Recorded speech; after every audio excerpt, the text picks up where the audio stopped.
6 years ago, you also beat a top 5 seed. Which victory feels better and why? They're different, completely different. You're talking about 2019, right? Yes. Okay. In 2019, I felt like I was like climbing and I was trying to get over the hump.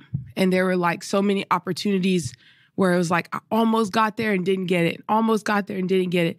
And I felt like that match when I played Halep was a turning point for me where I got over that hump of like, finally, I got one. You know what I'm saying? Like, I just felt like it kind of helped validate me as a player. And then I was able to continue. And then I ended up losing to Bianca in 3 sets. And she ended up winning the tournament.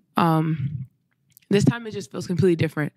I wasn't searching for anything. I wasn't looking, trying to find answers. I had all the answers in here.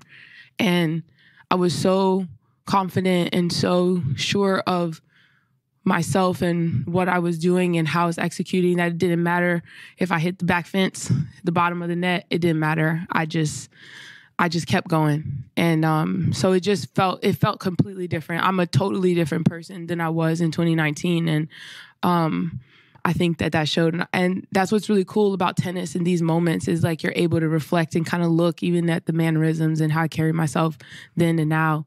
You'll be able to see that it's a different woman. Ava. Congratulations, Taylor. Thanks. I know you've played on Ash plenty of times before, but does walking out on that stadium for a primetime match mean anything extra to you, given your history with the U.S. Open and the USTA and all of that? Yeah, I love being able to walk out on that court. It's funny because I don't think the last time I played it was the fireworks and the smoke and all that stuff. It makes for a great photo. But yeah, it's always very special to me. It's such a beautiful court. The atmosphere is unlike any other. Truly, it's unlike any other. And when I walked out, I wasn't nervous at all. Like when I walked out and I at first I had music in and I took my headphones out and I turned my phone off because I wanted to hear everything. I wanted to hear the people. I wanted to hear the noise. I wanted to hear them call my name and for me to be able to walk out through that tunnel and to see everything. And I wanted to be 100% present in that moment. And I loved it. So I'm happy that I made that choice. But every time, you know, whether it's a third round or Grand Slam final, it's something that, you know, is unlike any other thing. It's special every time, honestly. On the back. There's something to be said about letting adversity be your footstool. When I say that to you, what are your thoughts in response? Yeah, I mean, I think that's one of the reasons why I did the Phoenix kit for myself. You know, like I said, a Phoenix is a made up creature, but the premise is you having to burn or lose your old self in order to emerge as something new. And I feel like that's indicative of my career, me as a person, me as a woman, me as a player. You know, I have, as a tennis player, you know, people have always said, oh, you're so talented, you have so many weapons, you have so many things that you can do, but it was always a but. And I feel like the work that I've put in and all the things that I've been doing has eliminated that but. And so I'm emerging as a new person. And I feel like today I've leveled up. And I'm really just so proud of myself. I'm so proud of the way that I showed up tonight, the way that I handled business, the way that I kept my head on. And it was funny, even my kit prior to the U.S. Open, like in D.C. and Cincinnati and all that, the theme was gems. And we were pulling on, you know, diamond in the rough. And with a diamond, it's when it's rough, you don't know what it looks like. But when it's polished, it's beautiful.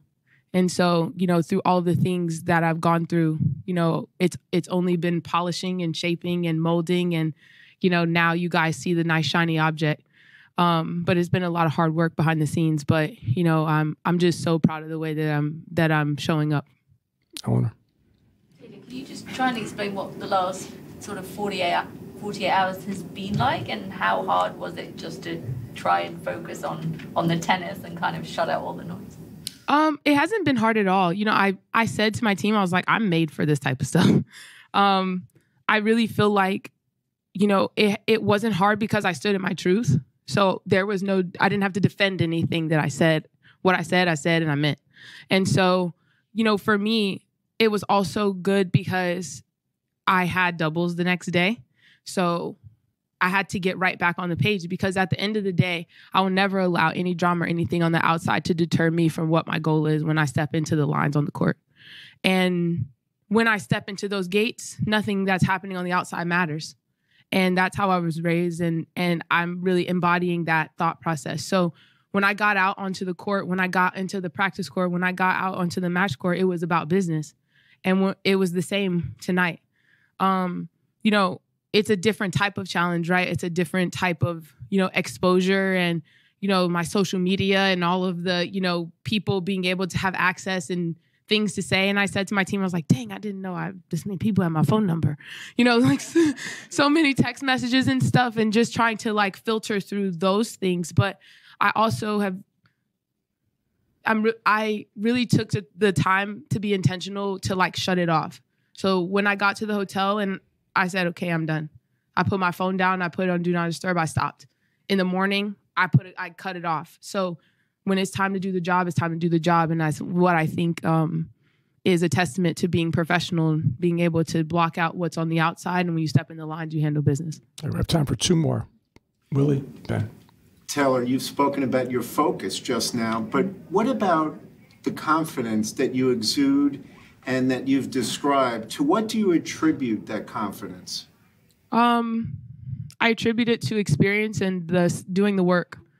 I've been working on myself, and I think that, anyone in the media could see that, over the years and over the time that I've become a new person. As I continue to talk to you guys, there are things that I found out or realized about myself, and I'm very vocal about that. So, I've just been doing the self-work, and I realized that a lot of this stuff had nothing to do with hitting a tennis ball. It was all between the ears. And, tennis is 85, 90% mental.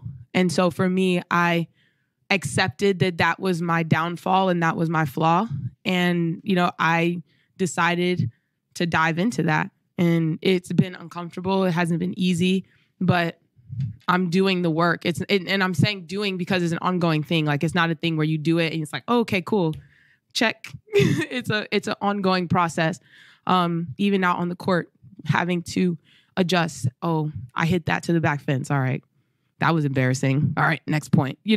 Really having to keep a short memory. So, for me, the confidence is, I'm glad that you guys see it, but it's something that is pure, and it's something that is just me. I'm just here. I'm on full display. I'm not hiding. I'm not scared to show my true colors. I'm not scared to open up my vest and show you guys vulnerability or, how I'm feeling or anything like that. But, I think that as I've matured and I've understood myself more, I'm able to keep those things in check, and I'm able to continue to just take care of business. And when it's time to be out on the court and it's time to do the things, I'm just focusing on those things. All right, Ben, last question.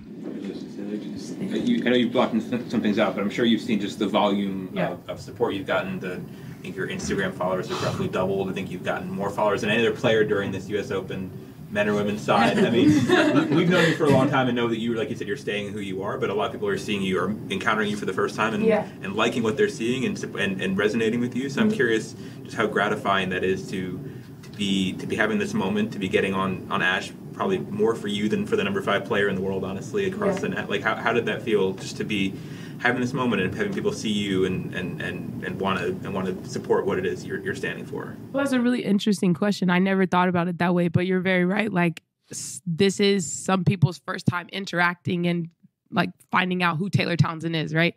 It's a lot of familiar faces in here, but there are a lot of people who may not have had any idea who I was. And so that's a great point. People being able to see me now, but then being able to go back into history or my history and follow my journey and figure out how has she gotten here. I think that that's super cool, and that's one of the things that people are resonating with. But it's been amazing. I've even before all this stuff happened, prior to the tournament starting, I did my pop-up shop and I hosted a couple of events during Fan Week after the mixed doubles. And I just said, I was like, you know, it's not often that you get a chance to be up close and personal with people that have been following you since you were a junior. And I just have gotten so much love and support on like a personal level from fans and just people who are really supporting and rocking with me. And I took that and I'm just like, wow, like this is amazing. And so, you know, it can be a lot at times. But the great thing is a lot of this stuff has been happening like on social media. So it is a kind of a distance away from it as well.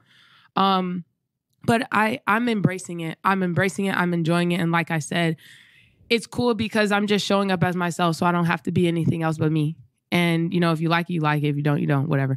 But, you know, I think that that's the cool thing because I'm just truly showing up as myself. And I think people see that and it's cool that they like what they see. I think I'm pretty cool. I think I'm funny. So I think that's all that matters. So yeah, I mean, it's cool, but I'm enjoying the journey. I'm enjoying the ride and, you know, it's not over yet. I've got doubles tomorrow. So I'll see you guys tomorrow.